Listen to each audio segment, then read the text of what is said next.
प्रभु यीशु मसीह के नाम में सभी भाइयों को जय मसीह की। जैसा कि हम पिछले अध्याय 12 में देख चुके हैं कि परमेश्वर ने अब्राहम को बुलाया और उसे किस प्रकार मिस्र देश में बसाया अब्राहम को, और अब्राहम ने अपने पत्नी के द्वारा फिरौन से बहुतायत में संपत्ति को इकट्ठा किया। अब हम पढ़ेंगे उत्पत्ति अध्याय 13, अब्राहम और लूत के अलग होने का वर्णन। तब अब्राहम अपनी पत्नी और अपनी सारी संपत्ति लेकर लूत को भी संग लिए हुए मिस्र को छोड़कर कनान के दक्षिण देश में आया। अब्राहम भेड़ बकरी गाय बैल और सोने रुपये का बड़ा धनी था। फिर वह दक्षिण देश से चलकर बेतेल के पास उसी स्थान को पहुंचा जहां पहले उसने अपना तंबू खड़ा किया था, जो बेतेल और ऐ के बीच में है। यह स्थान उस वेदी का है जिसे उसने पहले बनाई थी।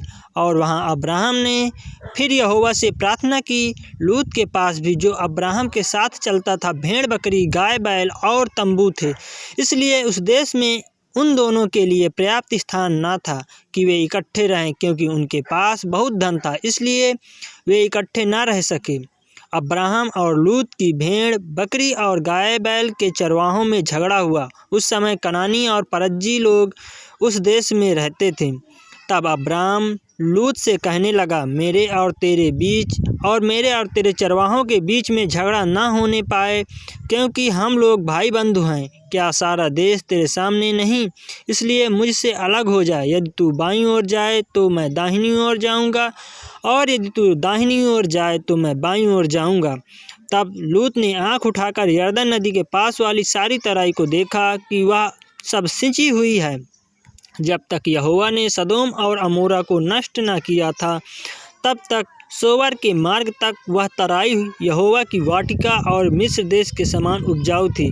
इसलिए लूत अपने लिए यरदन की सारी तराई को चुन के पूर्व की ओर चला, और वे एक दूसरे से अलग हो गए। अब्राहम कनान देश में रहा और लूत उस तराई के नगरों में रहने लगा और अपना तंबू सदोम के निकट खड़ा किया। सदोम के लोग यहोवा के लेखे में बड़े दुष्ट और पापी थे।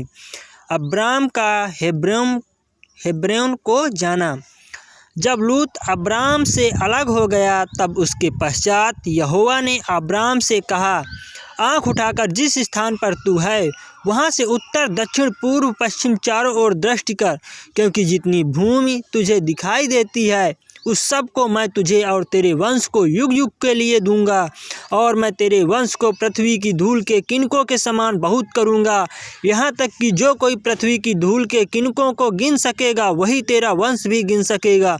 उठ, इस देश की लंबाई और चौड़ाई में चल फिर, क्योंकि मैं उसे तुझी को दूंगा। इसके पश्चात अब्राम अपना तंबू उखाड़कर मरमे के बांज वृक्षों के बीच, जो हेब्रोन में थे, जाकर रहने लगा, और वहाँ भी यहोवा की एक वेदी बनाई। हालेलुया, आमीन। परमेश्वर इस वचन के द्वारा बहुतायत की आशीष दे। सभी भाइयों को प्रभु यीशु मसीह के नाम में जय मसीह की। डेली बाइबल अध्ययन के लिए आप हमारे चैनल को सब्सक्राइब करें। Thank you Jesus. हालेलुया।